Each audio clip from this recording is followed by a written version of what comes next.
INA24 की खास पेशकश द वीक ऑफ शो में आप सभी का स्वागत है। मैं दिव्या हाजिर हूं इस हफ्ते के सारे सियासी ड्रामों की फिल्म लेकर। तो चलिए करते हैं शुरुआत।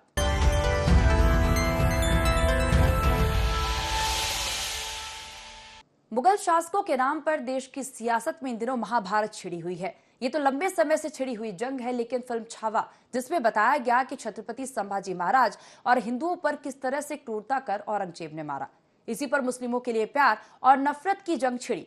महाराष्ट्र के सपा विधायक अबू आजमी ने औरंगजेब का महिमा मंडन कर दिया। उसके समर्थन में फिर कई और बयान सामने आ गए और फिर से विपक्ष सत्ता पक्ष के निशाने पर आ गया। एक बार फिर सनातन प्रेमी और विरोधी की सियासत को नया रंग चढ़ गया। क्या है सियासी रंग, देखिए रिपोर्ट। देश की सियासत में नए मुद्दे पर गर्माहट है। ये मुद्दा इतिहास से जुड़ा हुआ है। मुगल सम्राट अच्छा था या बुरा, इस पर सियासत दो भाग है। बात एक मुगल सम्राट की है, लेकिन राजनीतिक लड़ाई सनातनी बनाम सनातन विरोधी की हो गई। दरअसल हाल ही में एक फिल्म आई है छावा, जिसमें औरंगजेब की मराठा नायक संभाजी महाराज और हिंदुओं के साथ की गई क्रूरता दिखाई गई। ये फिल्म कुछ राजनेताओं को रास नहीं आई। महाराष्ट्र के सपा विधायक अबू आजमी ने औरंगजेब को नेक इंसान बताया, तो कांग्रेस और दूसरे दलों के नेता भी उनकी हाँ में हाँ मिलाने लगे। किसी ने औरंगजेब को ईमान का पुतला कहा, तो कोई बोला अत्याचारी तो हिंदू राजा भी थे। तो फिर बदनाम अकेले औरंगजेब को क्यों किया जा रहा है? भाजपा, शिवसेना समेत कई दल इस पर आग बबूला है। इनका आरोप है कि मुस्लिम वोटों के लालच में घोर अत्याचारी का महिमा मंडन और सनातन का अपमान हो रहा है। औरंगजेब रहमतुल्लाह अलैह ने बहुत सारी मंदिरें बनवाई हैं। क्या बात करते हैं, ये गलत हिस्ट्री दिखाई जा रही है। औरंगजेब को क्रूर शासक नहीं मानते हैं? नहीं, मैं नहीं मानता। औरंगजेब क्रूर शासक बिल्कुल नहीं, मैं बिल्कुल क्रूर शासन नहीं मानता। राजाए लोग क्या बड़े राजा छोटे राजा को नहीं मारते थे, आता नहीं करते थे, संपत्ति नहीं हड़प लेते थे। केवल ये टारगेट करना गलत बात है। बहुत सारे हिंदू राजा भी क्रूर हुए, मुस्लिम भी क्रूर हुए और भी अंग्रेज भी क्रूर थे। तो क्या केवल औरंगजेब की ही बात क्यों? अबू आदमी ने कोई गलत नहीं कहा। सबसे ज्यादा मंत्री उनके राज में, उनके उसमें हिंदू थे, उनका सेनापति हिंदू था। औरंगजेब को उस चश्मे से देखने की जरूरत जो इस चश्मे से आप दिखा रहे हैं, वो इतिहास के अंदर नहीं है, वो आपका गढ़ा हुआ इतिहास। इतिहास के सबसे क्रूर और अत्याचारी शासकों में से एक औरंगजेब का महिमा मंडन संपूर्ण भारतीय समाज के लिए बहुत अपमान की बात है। और ये कांग्रेस पार्टी और इंडी गठबंधन की पुरानी फितरत है कि ये अपने इरेडिकेशन ऑफ सनातन धर्म अर्थात हिंदू धर्म के समूल नाश के अभियान में किसी भी सीमा और किसी भी निम्नता तक जाने को तैयार है। छावा फिल्म से उठे विवाद पर मध्य प्रदेश की सियासत में भी गर्माहट है। डॉक्टर मोहन यादव सरकार ने छावा फिल्म को टैक्स फ्री किया है। अबू आजमी और इंडी गठबंधन के दूसरे नेताओं के औरंगजेब की तारीफ को बीजेपी इनका सनातन विरोधी नजरिया करार दे रही है। भाजपा नेताओं का कहना है कि जो भी सनातन का विरोध और अपमान करेगा, कांग्रेस उसके साथ होगी।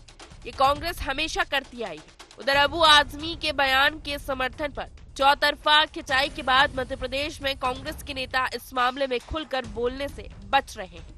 आजादी के बाद पूरे 65 वर्ष जिस प्रकार की शिक्षा नीति कांग्रेस के संरक्षण में पूरे देश में पढ़ाई लिखाई गई, एक अबू आजमी नहीं है दोषी, उसकी मानसिकता, ये पूरी कांग्रेस की दोषी मानसिकता, कुत्सित मानसिकता, इस देश की एकता अखंडता को तोड़ने की मानसिकता और राष्ट्रवादी पीढ़ी तैयार ही ना हो, ऐसी शिक्षा व्यवस्था बनाने में कांग्रेस ने अपनी महत्वपूर्ण भूमिका निभाई। ये राम का देश है, ये भगवान कृष्ण का देश है, ये शिवाजी और महाराणा प्रताप का देश है। इसे ऐसे अबू आजमी या कोई भी आजमी हो, ऐसे लोगों को इस देश की धरती पर रहने का कोई अधिकार नहीं है। और ऐसे आताताई जिन्होंने इस देश की संस्कृति से लेकर के भारत के मानबिंदुओं पर आक्रमण किया, उनकी प्रशंसा करने वालों को जवाब देश की जनता देती रही है और देश की जनता फिर देगी। कहाँ गए राहुल गांधी, कहाँ गए प्रियंका गांधी? क्या वो औरंगजेब को महान मानते हैं? और यही इनकी भावना है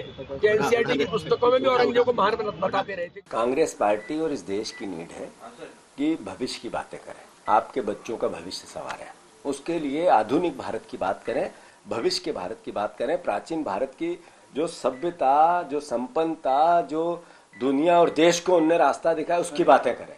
ये मीडिया के भावना में आके भारतीय जनता पार्टी की जो टैक्टिस है, इसको बेनकाब नहीं करेंगे तो देश एक दिन मतलब देश के लिए ठीक नहीं है। सनातन का समर्थन और सनातन का विरोध, देश की सियासत दशकों से इसी पर केंद्रित रही है। अयोध्या में राम मंदिर निर्माण, कश्मीर से धारा 370 की समाप्ति, CAA जैसे कदमों को बीजेपी सनातन उत्थान से जोड़ती रही, तो इन्हीं के विरोध सनातन को डेंगू, मलेरिया, एड्स कहने पर इंडी गठबंधन निशाने पर रहा है। औरंगजेब की तारीफ वाले बयानों ने सनातनी बनाम गैर सनातनी सियासत को नया रंग दे दिया है। Bureau report, IND 24।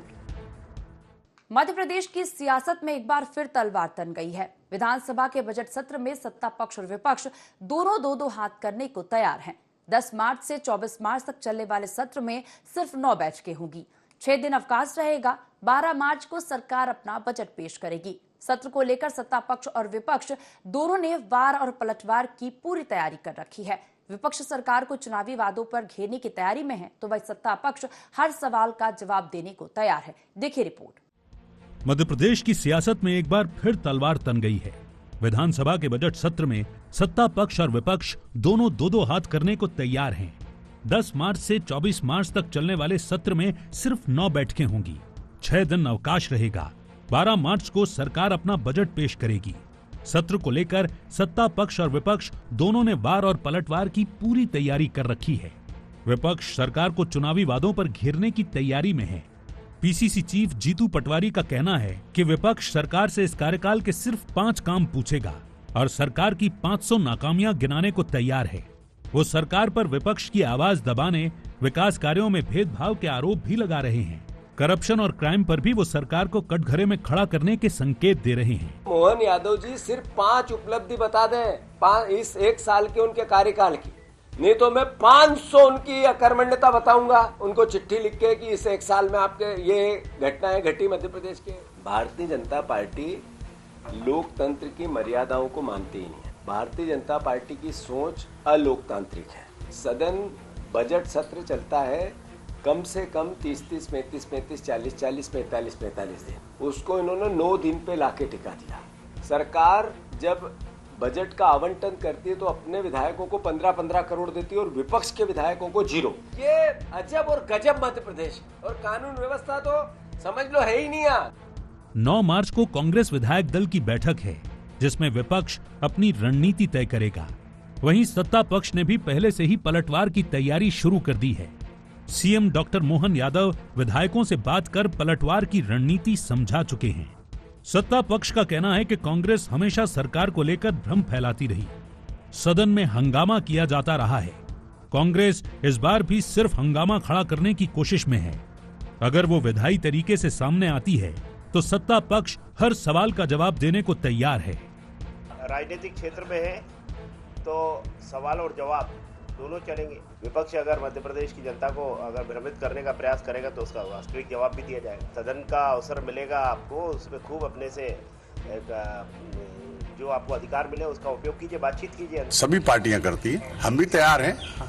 आ जाए, दो हाथ होंगे वही सदन में। आपको जो पूछना है पूछो, हम लोग सरकार जवाब देने को तैयार है। विधानसभा का सत्र जो है 10 मार्च को शुरू होगा, 24 मार्च तक चलेगा। ये बजट सत्र है। राज्यपाल जी का अभिभाषण भी होगा, उनके धन्यवाद प्रस्ताव पर चर्चा भी होगी। बजट आएगा, बजट पर भी विस्तार से चर्चा होगी। कांग्रेस भाजपा के संकल्प पत्र को सामने रखकर सरकार को घेरती रही।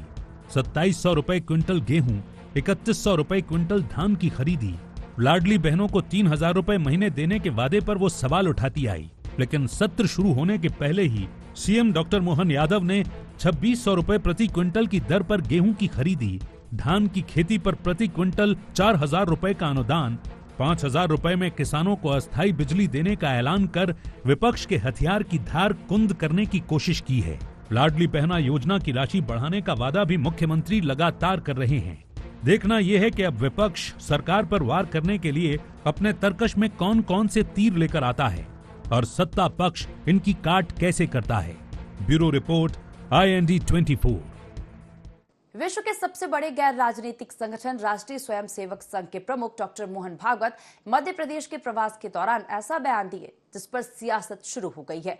क्या है संघ प्रमुख का बयान और उस पर क्यों हो रही है सियासत, इसी पर देखिए ये रिपोर्ट। सबको साथ लो, संघव शक्ति कलौ युगे के सूत्र वाले विश्व के सबसे बड़े गैर राजनीतिक संगठन राष्ट्रीय स्वयंसेवक संघ के प्रमुख डॉक्टर मोहन भागवत ने हिंदुओं को एक बड़ा संदेश दिया है। उन्होंने कहा है कि राष्ट्र को अगर शक्तिशाली बनाना है तो हिंदू समाज को उन लोगों को भी अपने साथ लेकर चलना होगा जो हमारे विचारों से सहमत नहीं है।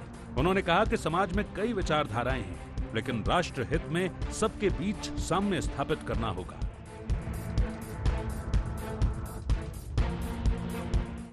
हम ये समझते हैं कि अस्तित्व दिखता अलग और विविध है। इस सत्य के साक्षात्कार के आधार पर हमारा राष्ट्र जीवन, समाज जीवन खड़ा हुआ और स्वाभाविक जब ये हम कहते हैं कि विविध दिखता है एक, तो दुनिया में जितना कुछ दिखता है वो क्या है? वो मेरा अपना है, मैं ही हूँ, सब में मैं हूँ, मुझ में सब है। हमको ये तय करना पड़ेगा कि भारतवर्ष का परम वैभव बाकी राष्ट्रों के लिए सहायक हो, बाधक न हो।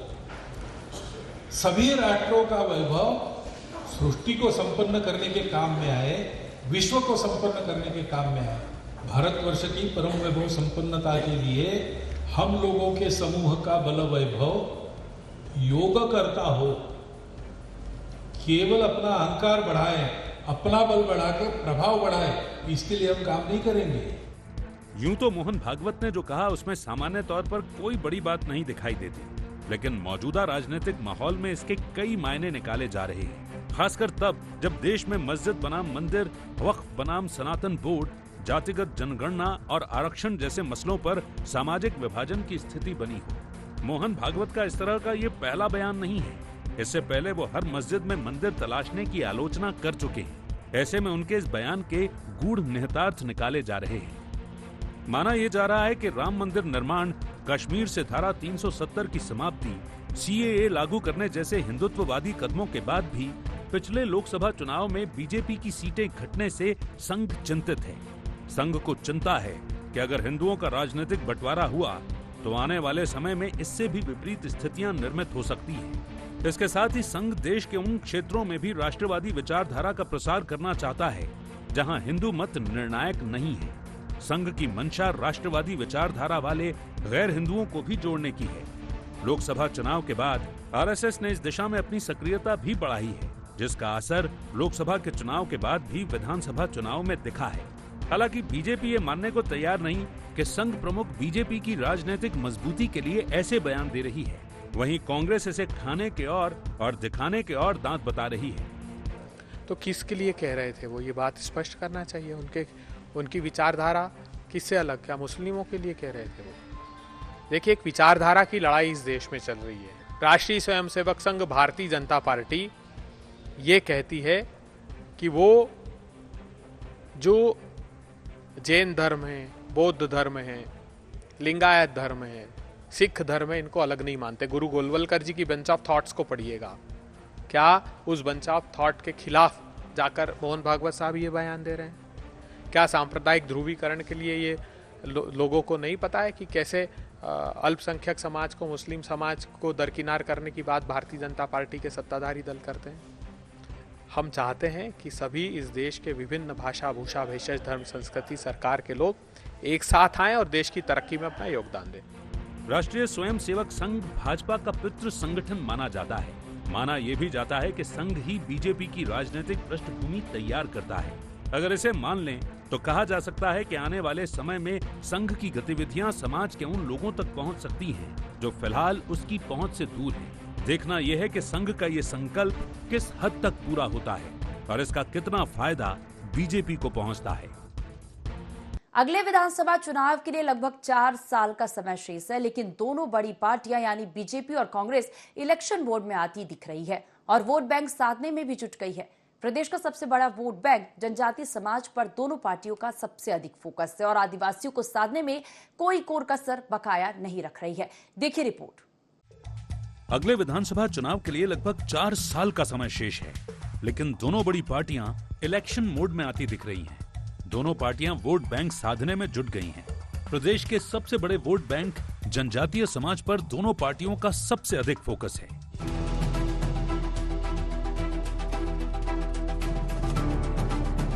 ये 2 तस्वीरें इसका उदाहरण हैं। पिछले हफ्ते धार के मोहनपुरा में कांग्रेस का 7 दिनी नेतृत्व प्रशिक्षण शिविर चला, जिसमें सभी आदिवासी बाहुल्य सीटों पर आदिवासी नेतृत्व तैयार करने की रणनीति तय की गई। तो मंगलवार को सीएम हाउस में जनजातीय देवलोक महोत्सव का आयोजन हुआ। इस कार्यक्रम को संबोधित करते हुए मुख्यमंत्री डॉक्टर मोहन यादव ने जनजातीय समाज के हित में कई बड़े ऐलान किए। साथ ही ये भी आरोप लगाया कि कांग्रेस ने सत्ता में रहते कभी जनजातीय समाज की गौरव गाथा को स्थान नहीं दिया, उनके हित में कदम नहीं उठाए, वोट बैंक की तरह उन्हें इस्तेमाल करती रही। इस मौके पर सीएम डॉक्टर मोहन यादव ने जनजातीय देवलोक विकसित करने, राजकीय स्तर पर भागौरिया पर्व मनाने, आदिवासी समाज की पसंद पर टिकट देने जैसे कई अहम ऐलान किए। हमारा आदिवासी अंचल सदियों से, हजारों साल से जिस बात को लेके चलता है, ये पूरे भारतवासियों के लिए गर्व और गौरव की बात है। हमें इस बात का आनंद है, वर्षों तक हमारे विरोधी दलों ने अपनी सरकार बनाते रहिए, चुनाव जीतते रहिए, झूठ बोलते रहिए, लेकिन टंट्या मामा के नाम पर कभी विश्वविद्यालय नहीं बनने दिया। लेकिन हमने टंट्या मामा के नाम पे विश्वविद्यालय बनाया। ये जो आपने अपने देवी देवताओं के स्थान बनाए, सबको अच्छे से अच्छा करने का प्रयास करेंगे, इसलिए आपको आज हमने बुलाया। मैं आपको डंके की चोट कह रहा हूं, आने वाले चुनाव के पहले आप जिन को कहोगे, हम उन सबको पहले से ही तय कर देंगे आपके बीच में जनप्रतिनिधि बनने के लिए। जैसा कि हम आपको पहले ही बता चुके हैं कि कांग्रेस भी सत्ता में वापसी के लिए आदिवासियों को साधने में कोई कोर कसर बकाया नहीं रख रही है, या यूं कहें कि उसका सबसे अधिक फोकस इसी वर्ग पर है। वो कांग्रेस का हाथ आदिवासियों के साथ का नारा दे रही है। अगर मध्य प्रदेश में एनसीआरबी के आंकड़े देखो तो सबसे ज्यादा पीड़ित हमारा ही आदिवासी समाज, सबसे ज्यादा अगर कुपोषण है तो वो भी आदिवासी समाज की, सबसे ज्यादा मातृ मृत्यु दर है तो वो भी आदिवासी समाज की। जब हम बात करते हैं इस बात की कि कांग्रेस पार्टी ने आदिवासी समाज की रक्षा, उसके जीवन स्तर को उठाने, उसकी शिक्षा, उसके स्वास्थ्य के लिए क्या किया, तो स्वाभाविक है कि कांग्रेस पार्टी अभी राहुल जी जो विचार लेके देश भर में जा रहे हैं, वो विचार ही आदिवासियों का मूल अधिकार है। आरक्षण को लेकर, संविधान को लेकर, उसकी रक्षा को लेकर ये लड़ाई किसके लिए। अब आपको जनजातीय समाज के नाम पर हो रही सियासत के मायने भी समझा देते हैं। मध्य प्रदेश की कुल जनसंख्या 7 करोड़ से ज्यादा है। मध्य प्रदेश में आदिवासियों की जनसंख्या करीब 1.5 करोड़ है। मध्य प्रदेश की कुल आबादी में आदिवासियों की 21% हिस्सेदारी है। जिस दल की ओर गए आदिवासी, बनती रही उसकी सरकार। 2003 में आदिवासियों के लिए आरक्षित 41 सीटों में से 37 सीटों पर बीजेपी जीती। 2008 में आदिवासियों के लिए आरक्षित सीटों की संख्या 41 से बढ़कर 47 हो गई। 2008 में बीजेपी ने 47 में से 29 सीटों पर जीत का परचम लहराया। 2013 में 47 में से 31 सीटों पर बीजेपी ने जीत हासिल की। 2018 में 47 सीटों में से कांग्रेस ने 30 सीटों पर जीत दर्ज की। 2018 में 1 सीट पर निर्दलीय उम्मीदवार जीता। बीजेपी के खाते में 16 सीटें ही आ सकी। 2023 में भाजपा को 23 और कांग्रेस को 47 में से 22 सीटें मिल पाई हैं। ये आंकड़े बताते हैं कि जिधर आदिवासी गया, उधर मध्य प्रदेश की सत्ता चली गई। अब देखना यह है कि अगले विधानसभा चुनाव तक कौन जनजातीय समाज को साध पाता है, जनजातीय समाज किसे सत्ता की चाबी सौंपता है। Bureau report, IND 24। Madhya Pradesh की डॉक्टर मोहन सरकार इन दिनों जनहित से जुड़े ताबड़तोड़ फैसले ले रही है। गरीबों, युवाओं, किसानों, महिलाओं पर सरकार का सबसे ज्यादा फोकस है। माना जा रहा है कि सरकार ने 4 साल पहले से ही 2028 के विधानसभा चुनाव की तैयारियां शुरू कर दी हैं। वहीं अब इसे लेकर सियासत भी शुरू हो गई है। कांग्रेस का आरोप है कि भाजपा ने पिछले चुनाव में जनता से जो वादे किए थे उन्हें पूरा नहीं कर पा रही। इसी पर देखिए ये रिपोर्ट। मध्य प्रदेश की डॉक्टर मोहन सरकार इन दिनों जनहित से जुड़े ताबड़तोड़ फैसले ले रही है। सरकार यूं तो हर वर्ग के हित में फैसले ले रही है, लेकिन गरीब, युवा, किसान और महिलाओं पर उसका सबसे ज्यादा फोकस है। सरकार पीएम मोदी के फॉर्मूले ज्ञान पर आगे बढ़ रही है। ज्ञान मतलब गरीब, युवा, अन्नदाता और नारी। डॉक्टर मोहन यादव सरकार की योजनाएं भी ज्ञान पर केंद्रित हो रही है। मोहन मिशन 2028, लाडली बहनों को 1250 रुपए प्रति माह दिए जा रहे हैं। सरकार लाडली बहना योजना की राशि बढ़ाने की तैयारी में है। मुख्यमंत्री बकाया बिजली बिल माफी योजना से गरीबों को राहत दी जा रही है। श्रमिकों और गरीबों के बकाया बिजली बिल माफ किए जा रहे हैं। किसानों के लिए सरकार ने एमपी सोलर पंप योजना शुरू की है। किसानों को सब्सिडी पर सोलर पंप उपलब्ध कराए जा रहे हैं। गेहूं की खरीदी 2,600 रुपए समर्थन मूल्य पर की जा रही है। धान उपार्जन पर प्रति हेक्टेयर 4,000 का बोनस दिया जाएगा। 5 रुपए में किसानों को नया बिजली कनेक्शन मिल सकेगा। युवाओं के लिए रोजगार पंजीयन पोर्टल शुरू किया गया। औद्योगिक निवेश से 21 लाख युवाओं को रोजगार का प्लान। इस मामले को लेकर सियासत भी शुरू हो चुकी है। कांग्रेस का आरोप है कि भाजपा ने पिछले चुनाव में जनता से जो वादे किए थे उन्हें पूरा कर नहीं पा रही है। सत्ता जाने की घबराहट ऐसी है कि 4 साल पहले से ही चुनावी तैयारी शुरू कर दी गई है। कांग्रेस का ये भी कहना है कि सरकार सिर्फ चुनाव की तैयारियों में ही रहती है, जनता की भलाई से उसका कोई लेना देना नहीं। मध्य प्रदेश में 10 लाख नए राशन लेने वाले बढ़े हैं। सरकार कर्जे पर कर्जा ले रही है। वहीं बीजेपी का कहना है कि डॉक्टर मोहन यादव सरकार विकास और जन कल्याण के अपने संकल्पों को पूरा कर रही है। इसमें चुनावी तैयारी जैसी कोई बात नहीं है, न ही भाजपा को चुनावों की चिंता रहती। जनता 2 दशकों से भाजपा को जनादेश दे रही है और आगे भी देगी, क्योंकि उसे पता है कि किसने प्रदेश को खुशहाल बनाया और किसने बदहाल। सरकार जो है चुनावी जमीन की मजबूती के लिए काम कर रही है। जनता की मजबूती के लिए कब काम करेगी? 5 करोड़ लोग थे जो 5 किलो का झोला लटकाए घूम रहे थे, अब 5 करोड़ 61 लाख हैं। ये संख्या क्यों बढ़ रही है? चुनाव लड़ने के लिए इस प्रदेश की जनता ने आपको वोट दिया है कि जनता के कल्याण के लिए वोट दिया है। मध्य प्रदेश के मुख्यमंत्री जो किसान हितैषी हैं, लगातार किसानों के लिए उत्थान व हित के लिए काम कर रहे हैं। किसानों की आय दोगुनी का जो भाजपा का संकल्प है उसको पूरा करने के लिए काम कर रहे हैं। लगातार किसानों के हित में ऐतिहासिक व क्रांतिकारी किसान हितैषी निर्णय ले रहे हैं। सरकार लगातार हर वर्ग के उत्थान और कल्याण के लिए काम करे। किसान हित में भी उसने कई निर्णय लिए। अब कांग्रेस तो चुकी है, अब कांग्रेस को तो सिर्फ चुनावी राजनीति आती है। मध्य प्रदेश में तो कोई चुनाव भी नहीं है, अभी ना विधानसभा, ना लोकसभा, ना नगरीय निकाय कहेंगे।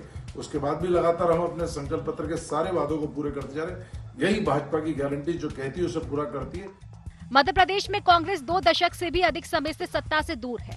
बीच में लौटी भी तो 1.5 साल में विदा हो गई। प्रदेश में अभी अगले चुनाव के लिए 4 साल का समय बाकी है, लेकिन डॉक्टर मोहन यादव सरकार अपने कार्यक्रमों से जिस तरह हर वर्ग को साधने में जुट गई है, कांग्रेस के आधार पर मुकाबला करेगी। किन मुद्दों पर मतदाताओं को अपने पक्ष में साधती है, ये देखने लायक होगा। Bureau report, IND 24।